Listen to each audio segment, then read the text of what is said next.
More teachers are coming forward with their stories from May 20th. Educators with the Highland East Junior High recounted their experiences on May 20th and shared stories of heroism on Tuesday. At about 1 o'clock, like almost everybody else throughout the district, that blip on the radar popped up. We all paid very, very close attention from that point on, and we watched. At some point, that was declared a severe storm that was due to hit more at 2:32. I remember the exact time. I remember that because that is the exact time that we let out of school at the junior highs, is 2:32. So at 2:30, I ran up to the main office, I got on the intercom, and I told the kids and the teachers that we would hold the bells, that there was a storm headed our way, that it was only a storm at that time, but that we were going to keep them in their classrooms until it was safe to leave. I stepped back out in the hall at that point, and parents were coming in from outside in mass numbers to check out their children. So we assisted them to the office where that was happening, and my secretaries, who were phenomenal, were on the intercom just calling kids to the office for checkout one after another. And so we were assisting in that process. And then sometime, and I have lost time from that point, the tornado sirens began to sound. We then switched gears and went into our immediate tornado precautions. And I got on the intercom at that time, and I told everyone that we needed to move to our sheltered areas. And I told the parents in the building at that time that I now needed them to shelter and to look for the direction of our staff to get them safe as well. A parent who was coming in at that time says to me, "A large tornado has just hit Newcastle." I live in Newcastle, and my 7th grade son was in Newcastle. And I had to suppress all of that and say a quick prayer for him, because I had 600 students that I needed to worry about right then. So I did, and I moved on, assisting parents.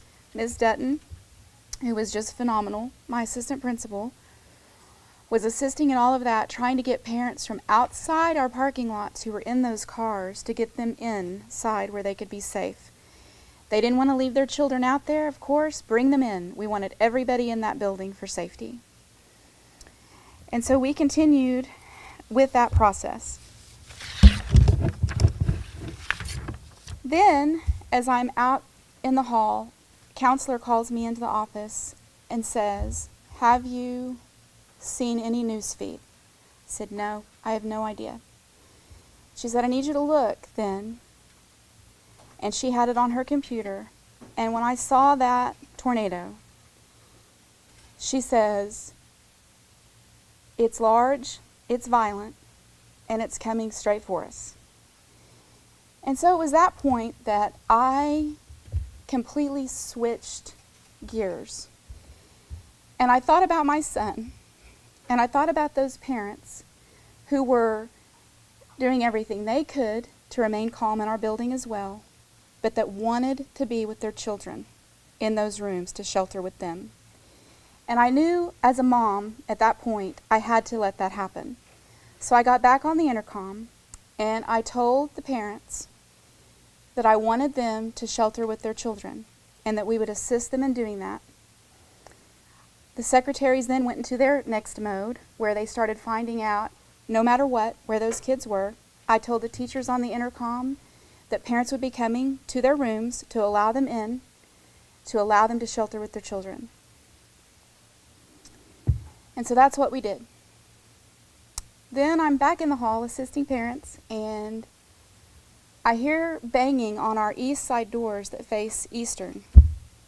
And they were people from our community that were stuck on Eastern, that knew it was coming, that saw it, and they needed shelter. And so my counselor ran down the hall and let those people in and got them to safety. And about that time, my police officer came from the front running and said, "It's here, it's time."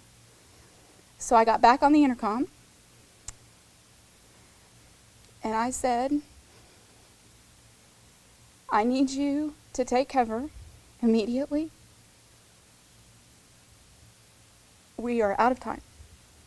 And then I went to where I was supposed to shelter, and there was a dad and his daughter who was crying, and they were under a table, and they were praying and praying and praying. Then our lights went out, and I started praying over and over that God would please protect those kids. And after a while, after the debris and the popping and all of those things that you've heard described happened, I knew it was over. And I jumped up and I ran out, and I was so thankful to see a building. And I ran down the hall, and it was so quiet. And I thought, why is it so quiet? And I started hollering, "Is everybody okay?" And then I hear these voices, "We're okay. We're okay." And so we start coming out, and then I had my radio with me, and I hear, from Miss Taryn, "I've got kids that are trapped in the gym." Hadn't seen any of that yet. So I start running outside. Jenny Dutton is beating me to it, along with parents and police and a police officer headed that way. And then we had a gas leak, and I'm trying to divert people away from that area of the building. Then I start running towards the gym, and I'll never forget what I saw then. And when those kids were coming out of that gym, they were emotionally traumatized, but they were all safe. And I was so thankful, drop on your knees kind of thankful. We headed to the gym as soon as Miss Knowles came on the intercom, and it was our job to take care of those kids in the gym, that was coming down around them. Felt pretty confident about where we were, about where our shelter was. We were surrounded by concrete blocks, and I just felt confident in the walls. I just wasn't sure about the ceiling and what might come in on us. And I didn't hear all the noise in the building because I just heard screaming in my ears, both sides. The girls were screaming, and every vibration that they felt in the building as it was coming down, it just caused them to ramp it up a little bit. So I did feel the pressure in the room. I just didn't hear all the noise. That's when Kathy Knowles came on and said, "This is it. Take cover, get under your desks."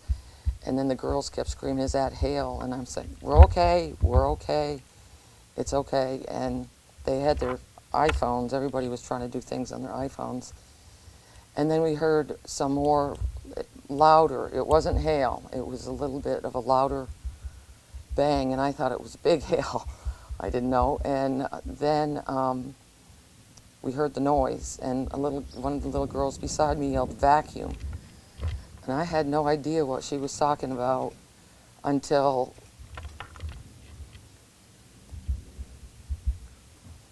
it was like it sucked the air.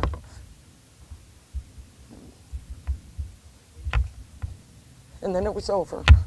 And we kept saying, "It's okay, is everybody okay? Everybody's okay." So I tried to go out the same way we came in. I said, "Just wait here," because it was hard to see, it was real dark. And I got to the door where we came into the boys' locker room, and it was all twisted, and we couldn't get out that way. So I had the walkie-talkie, and I said, "We're in the gym and we can't get out, the door's twisted." And our principal, Kathy Knowles, said, "We're coming for you, baby, we're coming, we're going to be there." And so I went to the other locker room to see if those kids were okay, and they were going out the side of the building, but we couldn't push through that door because all the debris was down. And so someone from the back, one of our custodians, I believe, broke down. He pushed the back door, got all the debris out, and my kids were leaving out that way, and I just had to make sure that there was nobody else in the other locker room, and I didn't have to make sure, but I just wanted to make sure that there was no one else with Mrs. Fields or Garden. And checked back into the utility room, and then I went outside and I just couldn't believe it. I just couldn't believe it. But when I saw our building, I was like, wow, we're good. And everybody was safe, and our kids, they listened, they followed. And, you know, for 7th and 8th graders, sometimes you don't always get that. But it was great.